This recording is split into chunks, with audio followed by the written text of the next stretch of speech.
भाग ले रहे थे। सभी छात्रों के लिए दान दक्षिणा थी और जीतने वाले उम्मीदवार के लिए थी राजा के मंत्रिमंडल में मंत्री पद की कुर्सी। महामंत्री कृष्णस्वामी सभी प्रतिभागियों से समाज के हित के बारे में प्रश्न पूछ रहे थे। क्या नाम है तुम्हारा? मेरा नाम ज्ञानेंद्र है। अच्छा, ये बताओ कि सबसे ऊंचा क्या है? पर्वत। नहीं, स्वाभिमान। सबसे तरल क्या है?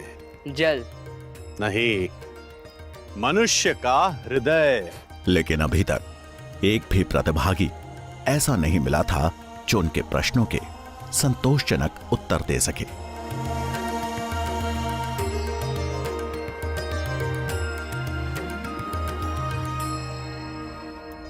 अपना परिचय दो। मैं चाणक्य पुत्र चाणक्य इस सम्मेलन में अपने महान विद्यालय तक्षशिला का प्रतिनिधि बनकर आया हूँ। मेरे शब्दों से तक्षशिला का सम्मान बढ़े, यही मेरी इच्छा है और लक्ष्य भी। अब मैं कुछ प्रश्न आपसे भी पूछूंगा। ये बताओ कि सबसे बड़ा शत्रु कौन है? अहंकार। अहंकार से बड़ा कोई और शत्रु नहीं। अच्छा, ये बताओ कि सबसे बड़ा धन क्या है? विद्या। विद्या ही सबसे बड़ा और अनमोल धन है। राजा भीमदेव ने उस उत्तर में कोई रुचि नहीं दिखाई। उनके लिए एक राजा के राजकोष का धन ही सबसे बड़ा धन था। और सबसे बड़ा वीर कौन है? दानवीर। चाणक्य का यह उत्तर राजा भीमदेव को चुभ गया। उन्हें लगा मानो चाणक्य उनकी संपन्नता, उनकी वीरता का उपहास कर रहा हो। रुकिए महामंत्री, इस ब्राह्मण बालक से अगला प्रश्न हम पूछेंगे। बताओ बालक, शास्त्र बड़े या राजा? महाराज की जय हो। शास्त्र ही साम्राज्य की नींव रखते हैं और साम्राज्य राजा की, इसलिए सबसे पहले शास्त्र। तू अपनी सीमाएं भूल रहा बालक। तू एक भिखारी है और यहां दान मांगने आया है। चाणक्य को यह बात चुभ गई। राजा ने सिर्फ उनका नहीं बल्कि तक्षशिला का भी अपमान किया था। मैं तक्षशिला से यहाँ दान लेने नहीं आया था महाराज। मुझे लगा था यहाँ ज्ञान की पूजा होती है, पर मैं गलत था। जहाँ शास्त्रों का मान नहीं, वहां मैं एक क्षण भी रुक नहीं सकता। रुक बालक, तुझे जाने की अनुमति किसने दी? राजा भीमदेव का क्रोध 7वें आसमान पर था। वो तलवार उठाकर जैसे ही चाणक्य की ओर बढ़े तो महामंत्री कृष्णस्वामी हाथ जोड़ उन्हें रोकते हुए बोले, महाराज, आप तो दयावान हैं, ब्राह्मणों का आदर करना जानते हैं। इस बालक की ब्रह्म हत्या का पाप अपने सिर पर क्यों ले रहे हैं?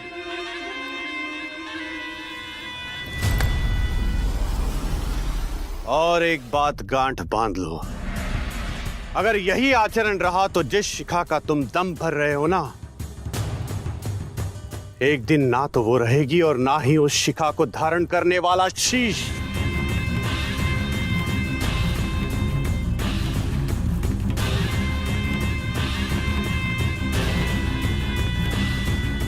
इस बात को कुछ साल बीत गए। भीमदेव के दरबार से निकाला गया तक्षशिला का यह छात्र आज उसी शिक्षा के मंदिर में आचार्य चाणक्य के नाम से प्रसिद्ध था। बुद्धिमान व्यक्ति अपनी बुद्धि, विवेक और चतुराई से किसी भी युद्ध में विजय प्राप्त कर सकता है।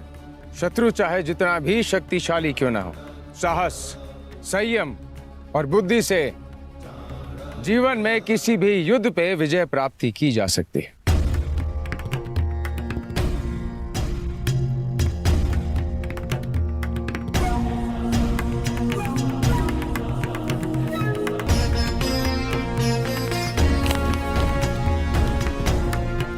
खबर सुन चाणक्य चकित रह गए। सिकंदर कभी भारत पहुंच सकता है और ये सूचना अति शीघ्र महाराज धनानंद तक पहुंचनी चाहिए। आप तो जानते हैं ना धनानंद कैसा राजा है, और भला वह आपकी बात क्यों मानेगा? मैं स्वयं महाराज के पास जाऊंगा अखंड भारत का प्रस्ताव लेकर। मेरा सुझाव मानिए, आप अपना कार्य कीजिए बच्चों को शिक्षा देने का कार्य, उसी में भलाई है आपकी। आचार्य ब्राह्मण का कर्तव्य होता है लोगों का मार्गदर्शन करना, और यदि महाराज धनानंद अपने मार्ग से भटक गए हैं तो ये मेरा कर्तव्य बनता है कि मैं उन्हें सही मार्ग दिखाऊं। मैं आज ही मगध के लिए प्रस्थान करूंगा।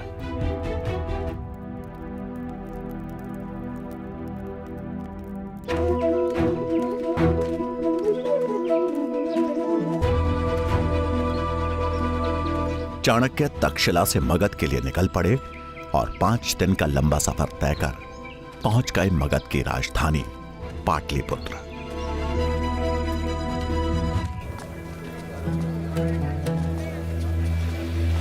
उन्हें नगर में कदम रखे कुछ ही क्षण हुए थे कि पाटलिपुत्र की जनता पर हो रहे अत्याचार का सच उनके सामने था।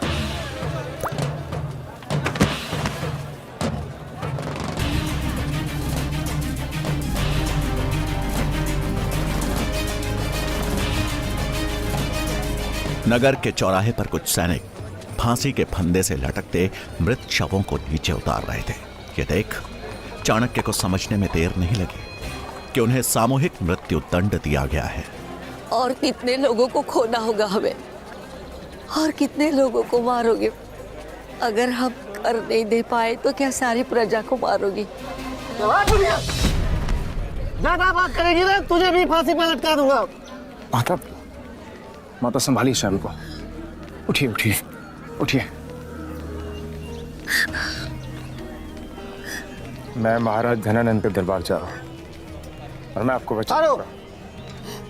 मैं उनके समक्ष प्रजा की पीड़ा अवश्य रखूंगा। तुमने इतना कह दिया वही मेरे लिए बहुत है, पर वचन मत देना। तुम्हारे अंदर बहुत करुणा है बेटा, पर तुम जिसके पास जा रहे हो उसका लहू अब पानी बन चुका है। अपने अनुभव से कह रही हूँ तुम्हें देने के लिए मेरे पास अगर कुछ है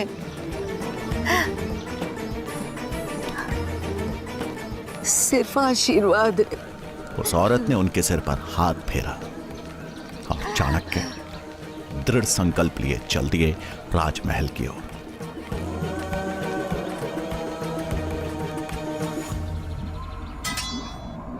आप कौन हैं? मैं तक्षशिला का आचार्य चाणक्य हूँ। एक महत्वपूर्ण कारण हेतु मेरा महाराज धनानंद से मिलना अत्यंत आवश्यक है। महाराज अभी व्यस्त हैं, आप यहाँ प्रतीक्षा करिए, मैं अभी महाराज को संदेश भिजवाता हूँ।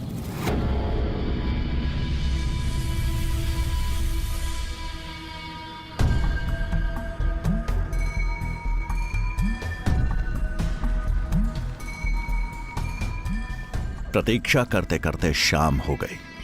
चाणक्य को समझ आ गया कि अब सीधे हाथ से घी नहीं निकलने वाला, उंगली टेढ़ी करनी ही पड़ेगी।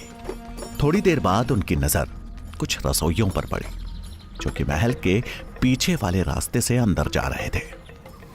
चाणक्य को उनका मौका मिल गया था। कितने आदमी हैं? आज भी 10 लोग हैं। 10। उन्होंने अपना भेष बदला और उन रसोइयों की टोली में शामिल होकर महल के अंदर प्रवेश कर गए। एक सैनिक ने गिनती शुरू कर दी कि तभी चाणक्य का दिमाग तेजी से चलना शुरू हुआ। मौके का फायदा उठा चाणक्य ने वहां से अपना रास्ता बदल लिया और निकल गए राज दरबार की खोज में।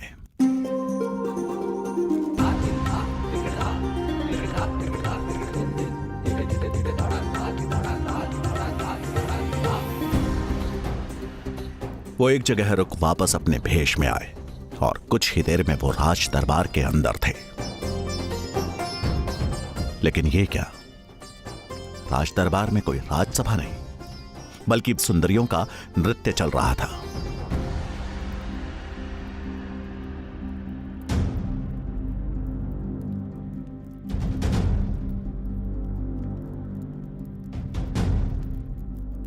कौन हो तुम और अंदर कैसे आए? प्रणाम महाराज, मैं तक्षशिला का आचार्य चाणक्य। प्रणाम आचार्य। और ऐसी क्या वजह रही कि आप बिना आग के अंदर आ गए? अब जब अंदर आने का साहस दिखा ही दिया है तो बताइए क्या कार्य है? महाराज गांधार के राजा अंबी ने मैसेडोनिया के सम्राट सिकंदर के समक्ष आत्मसमर्पण कर दिया। अब सिकंदर कभी भी भारत पहुंच सकता है। हमें देश की रक्षा करनी होगी और उसके लिए हमें अखंड भारत का निर्माण करना होगा। और यही प्रस्ताव लेकर मैं आपके समक्ष आया।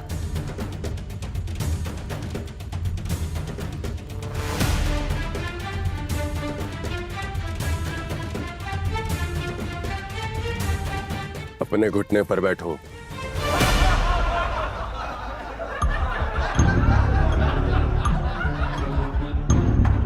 सुना नहीं? अपने घुटने पर बैठो। चाणक्य ने इस अपमान को सह लिया क्योंकि उस समय उनके मन में सिर्फ और सिर्फ प्रजा और देश की चिंता थी। कुछ बोलने से पहले ये याद रखना कि यही तेरी औकात है। महाराज, बहुत हुआ चाणक्य। 2 कौड़ी के शिक्षक हो तुम। अब तुम मुझे बताओगे कि राज्य कैसे चलाना है।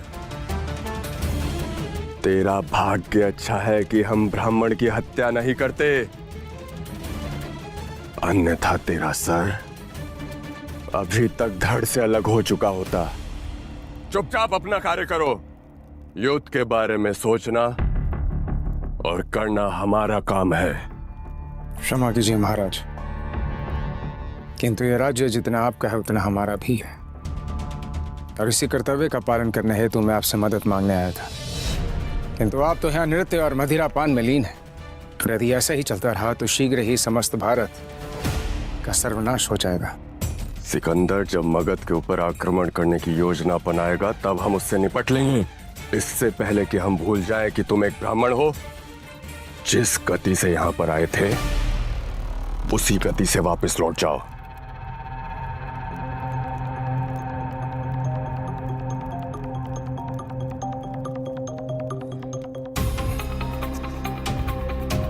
मैं तो चला जाऊंगा महाराज,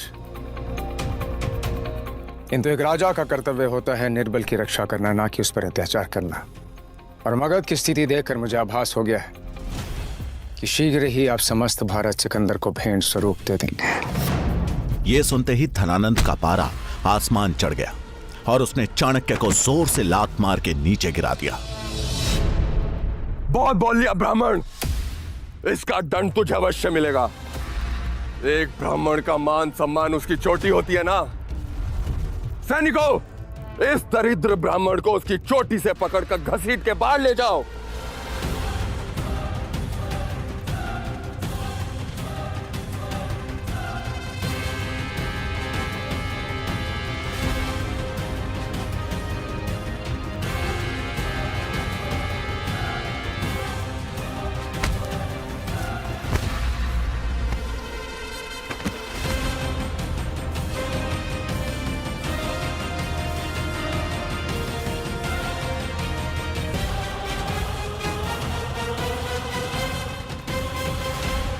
भूल होगी मुझसे जो तुझ जैसे पापी से मैं इस देश को बचाने की उम्मीद रख बैठा। अपमान किया है तूने एक शिक्षक का, ब्राह्मण की शिखा का, और तुझे इसका भारी मूल्य चुकाना पड़ेगा। मैं चाणक्य पुत्र चाणक्य, तक्षशिला का आचार्य, धरती और आकाश समेत 10 दिशाओं को साक्षी मानकर आज ये प्रण लेता हूं, जब तक तेरे और तेरे नंद वंश का समूल नाश नहीं कर देता, जब तक इस राज सिंहासन पे किसी योग्य राजा को नहीं बिठा देता, मैं अपनी शिखा नहीं बांधूंगा। आचार्य चाणक्य की यह प्रतिज्ञा नंद वंश के विनाश और अखंड भारत के निर्माण की घोषणा थी, जिसे सुन सब सन्न रह गए और चाणक्य बिना पीछे मुड़े वहां से निकल गए। सैनिकों, यदि ये ब्राह्मण भविष्य में इस राज्य के आसपास कहीं भी नजर आए तो इसका सर धड़ से अलग कर कर बीच बाजार में लटका दिया जाए। धनानंद से मिले अपमान के बाद चाणक्य ने उसी दिन मगध छोड़ दिया और अब आचार्य चाणक्य के जीवन का एक ही लक्ष्य था, एक ऐसे राजा को चुनना जो धनानंद की राजगद्दी छीन सके।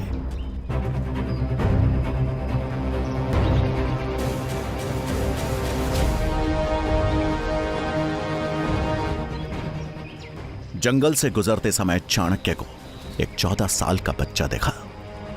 मैली धोती पहने और कमर में गुलेल लटकाए ये बच्चा चीते की तरह घात लगाए आगे बढ़ रहा था।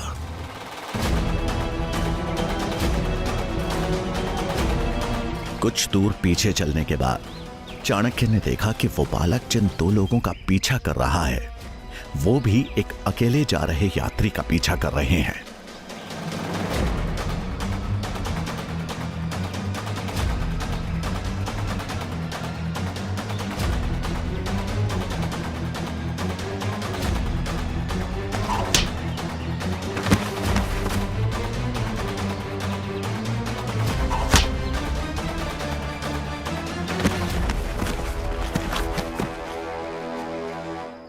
आप ठीक तो है? आपको चोट तो नहीं आई? तुमने आज मुझे सही समय पे बचा लिया, नहीं तो ये लोग तो मेरी जान ही ले लेते। अरे नहीं, ये लोग आपकी जान नहीं लेते, केवल आपको लूटकर यहाँ से चले जाते हैं। परंतु अब आप सुरक्षित हैं, आप यहाँ से जा सकते हैं। धन्यवाद।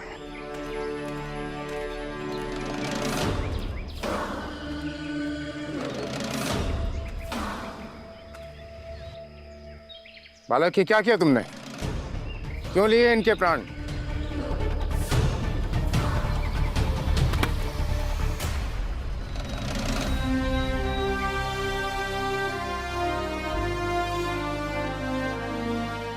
ये दोनों लुटेरे हैं और अक्सर चाकू की नोक पे यात्रियों को लूट लेते हैं। अगर आज मैं इन्हें नहीं मारता तो उन यात्रियों के साथ हादसा हो सकता था। परंतु अब चिंता मत कीजिए, ये दोनों कुछ समय बाद उठ जाएंगे और तब तक वो यात्री भी कहीं दूर निकल चुके होंगे। तुम इतने विश्वास से कैसे कह सकते हो कि इन्हें कुछ नहीं हुआ? क्योंकि मैंने उन्हें एक ऐसी जगह मारा है जहाँ पे वो केवल मूर्छित हुए हैं, उन्हें चोट नहीं आई है। ये दोनों भी अपनी परिस्थितियों से विवश है, परंतु इसका मतलब ये तो नहीं कि चोरी करे। मेरे लिए वो यात्री और ये दोनों चोर एक समान है।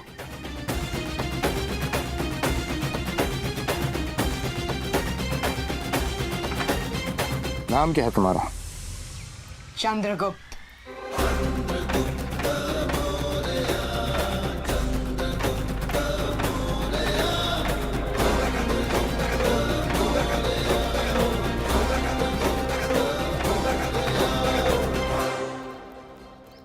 इस बालक में मुझे मगध का भविष्य दिखाई दे रहा है। एक राजा में दया और वीरता का संतुलन होना चाहिए।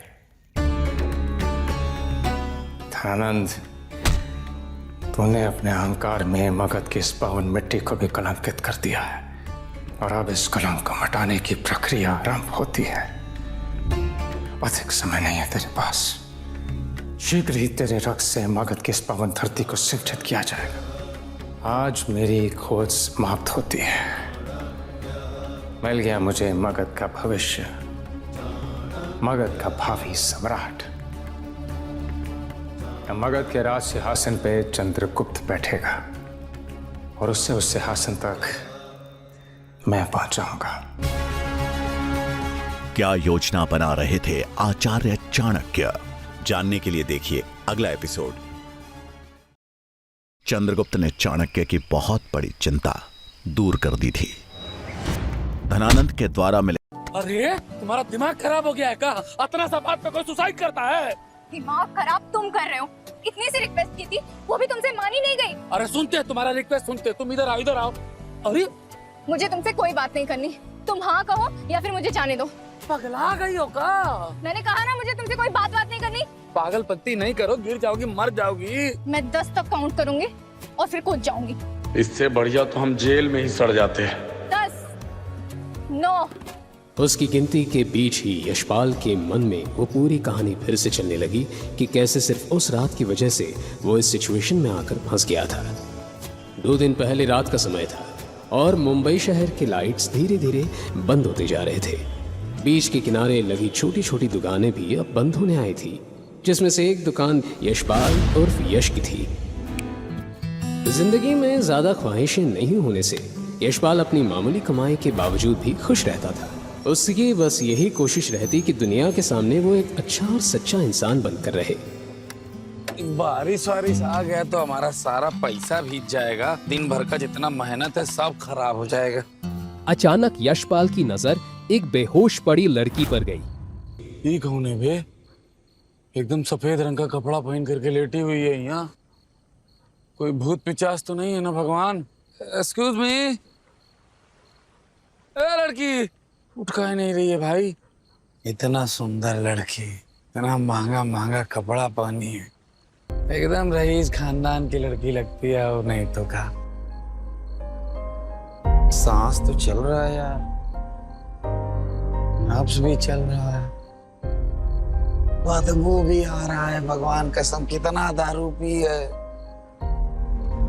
ऐसे अगर किसी ने हमको इसके साथ देख लिया तब तो भगवान कसम बुरा फंस जाएंगे। और ऐसे रात को अकेला इसको छोड़ के हम जा नहीं सकते। क्या करें भाई? नहीं नहीं नहीं, नहीं। हमारा आत्मा गवाही नहीं दे रहा है। अकेली खूबसूरत लड़की को ऐसे सुनसान रात में अकेला छोड़ना यशपाल को नहीं था मंजूर, इसलिए उसने उसे अपने घर ले जाना है ठीक समझा।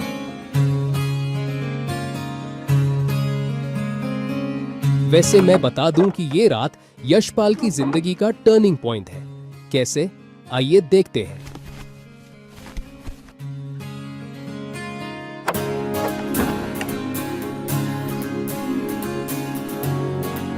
क्या करें? जैकेट उतार देखा। जैकेट निकालकर यश ने उस बेहोश लड़की को बेड पर लेटा दिया। वो करीब 21-22 साल की थी। उसके बदन पर एक सफेद रंग की डिजाइनर ड्रेस थी जो शायद उसके 6 महीने की कमाई से भी ज्यादा महंगी होगी। उस लड़की के लगाए हुए महंगे परफ्यूम से मानो पूरा कमरा अलग ही महक रहा था। इतनी बड़ी खानदानों की लड़कियों को आखिर क्या मजा आता है? दारू पी के कहीं भी पड़ जाते हैं, बेहोश होकर के अपना हुलिया बदल लेते हैं। उसे डर था कि अगर वो उस लड़की को घर नहीं लाता तो वो इस तरह अकेले किसी सुनसान जगह पर पड़े रहने से किसी दूसरे इंसान की ठरक का शिकार बन सकती थी। यार हमारा भी कपड़ा गीला होगा, हम भी बदल लेते हैं।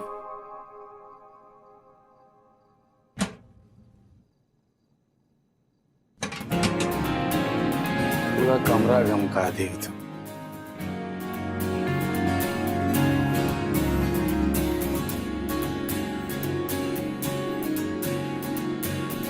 इसको घर कैसे वापस भेजेंगे? ना कोई फोन है, ना कोई आईडी है, और दारू इतना पी लिए कि अगले 10 घंटे तक नहीं उठेगी। इसका कपड़ा भी भीगा हुआ है, नहीं बदला तो बीमार हो जाएगी। प्रभु कौन धर्म संकट में डाल दिए।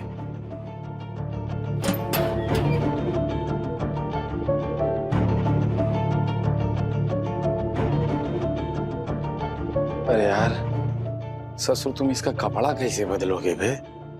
लेकिन बदलना तो पड़ेगा, नहीं बदला तो सवेरे तक तो जान निकल जाएगी इसकी। अस्पताल लेके जाना पड़ेगा। इज्जत भी तो तभी रहेगी जब जीवन रहेगा।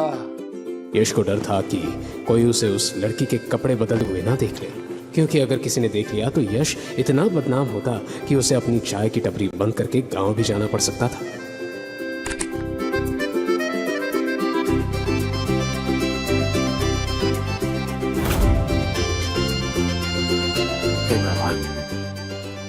लगता हम बुरे फंसे। यश को उस कार्ड में ऐसा क्या दिखा जिससे वो बुरी तरह डर गया था?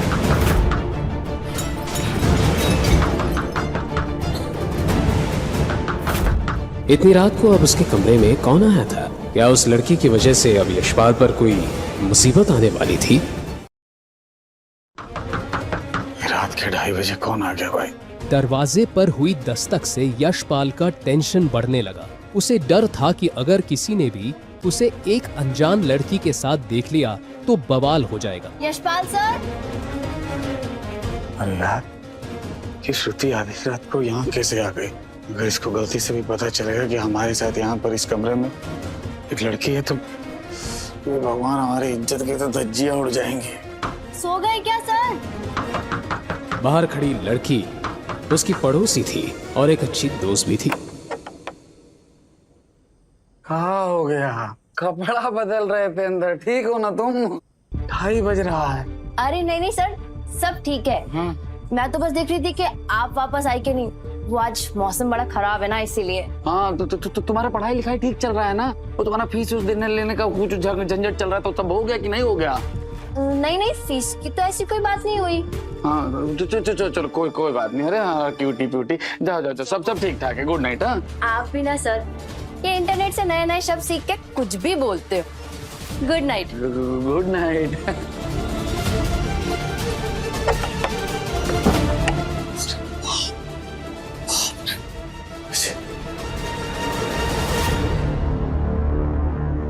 गजब बवाल बन के आई हो हमारी जिंदगी में।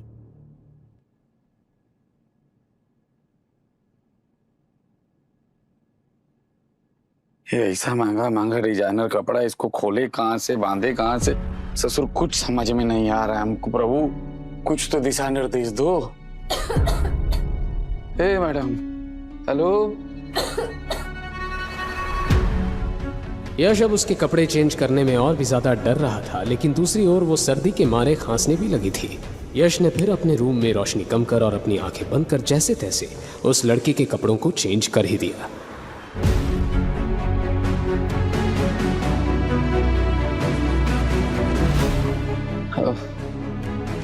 हरे राम, ये लड़की जब सवेरे उठेगी और उठकर देखेगी अपने बगल में किसी अनजान आदमी को, अरे बाप रे, फिर तो बवाले कर देगी। का रिएक्शन देगी तभी।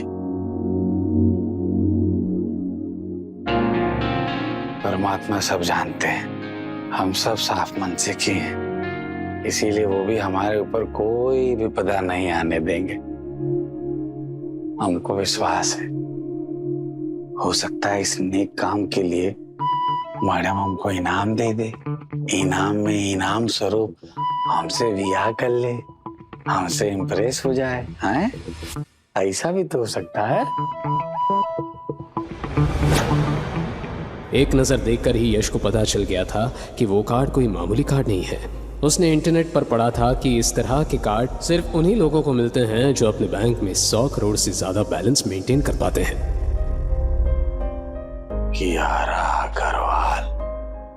उस कार्ड पर नाम पढ़ते ही यशपाल को एहसास हुआ कि वो लड़की कौन थी। मुंबई की टॉप कंपनीज में से एक था अग्रवाल ग्रुप, और ये लड़की उसी ग्रुप की फैमिली से आती थी। हे भगवान, क्या होगा हमरा? इस मैडम के सामने तो हम कीड़ा मकोड़ा भी नहीं है भाई, और सपना देख रहे हैं ब्याह करने का। यशपाल बार बार करवट बदल रहा था, लेकिन उसे नींद नहीं आ रही थी।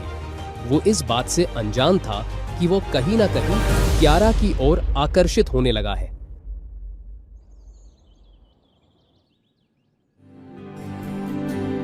अगली सुबह जब यश की आंखें खुली तो उसने कियारा को अपने नजदीक पाया। उसका हाथ यश के सीने पर था।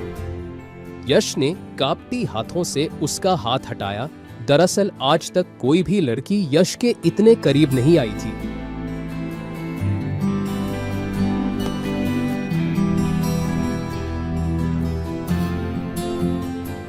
वाह, जन्नत जैसा माहौल हो गया है।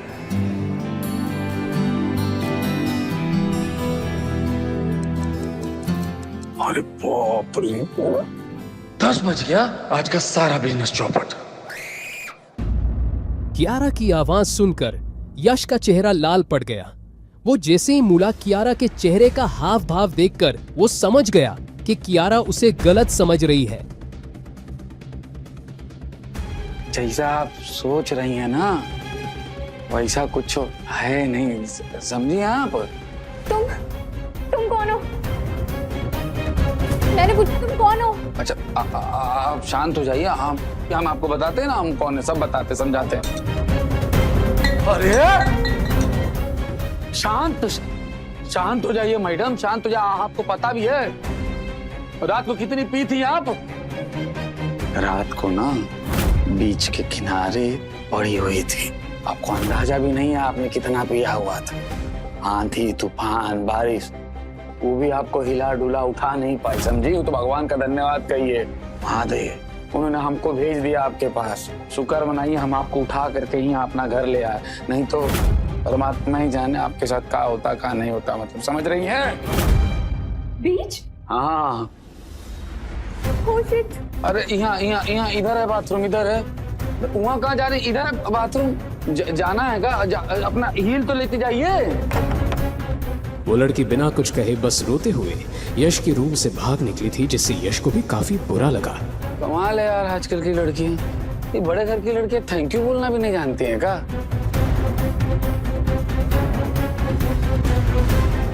थैंक यू छोड़ो भैया,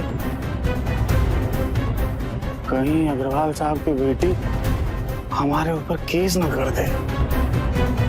ससुरा खाया पिया कुछ नहीं, गिलास तोड़ा पा रहा।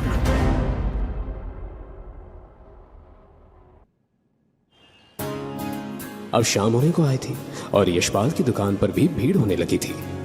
यश के हाथ फिलहाल लोगों को चाय के कप देने में लगे थे, लेकिन उसका दिमाग अभी तक पिछली रात और आज सुबह के हादसे को भुला नहीं पा रहा था।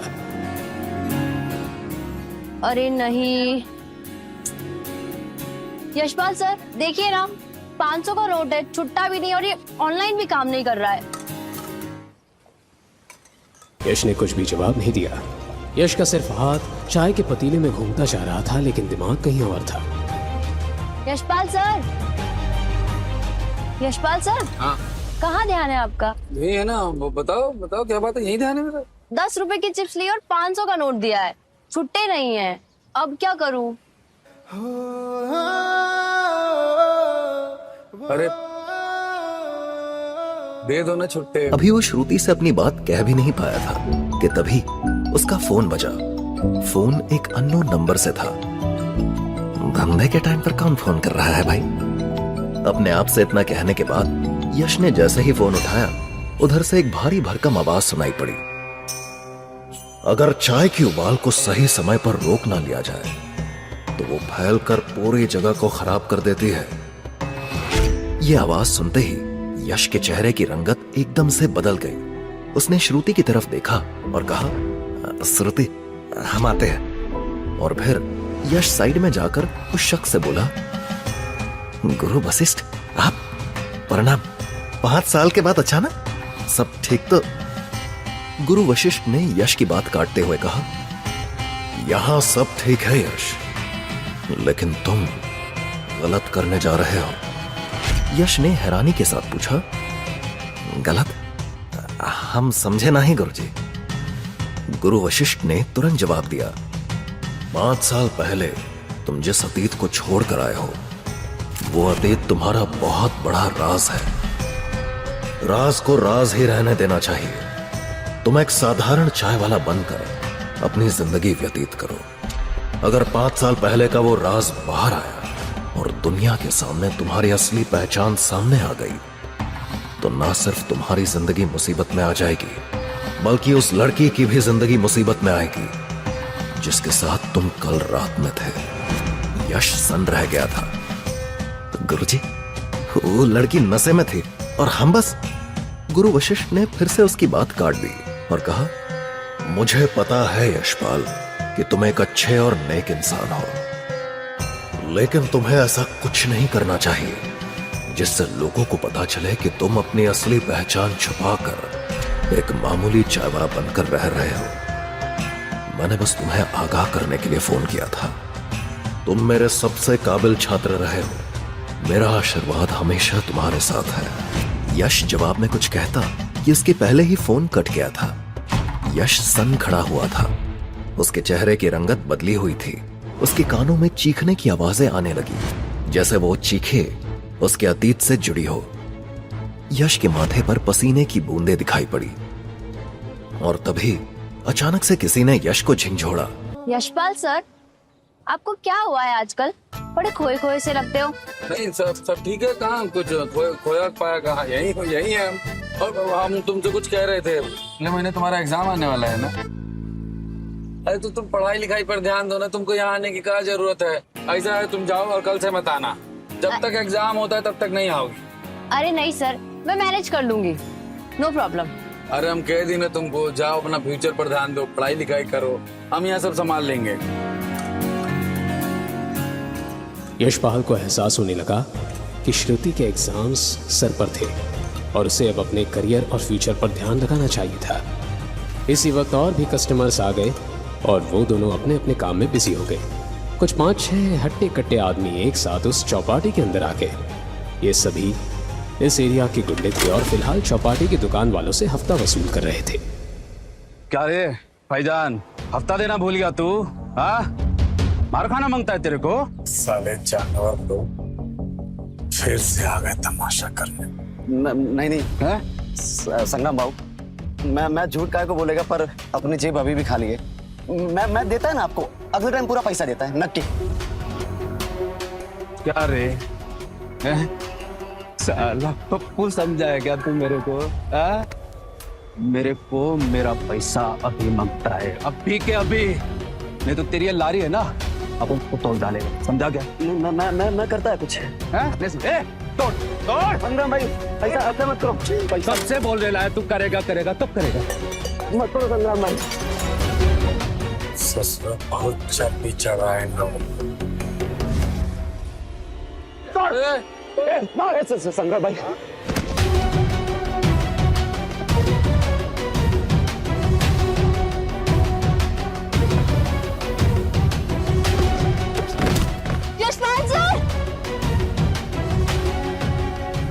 संग्राम और उसकी गैंग अब यश का क्या हाल करने वाले थे? श्रुति और फैजान यश को उन गुंडों से बचा पाएंगे? श्रुति भाग यहां से, श्रुति भाग जा।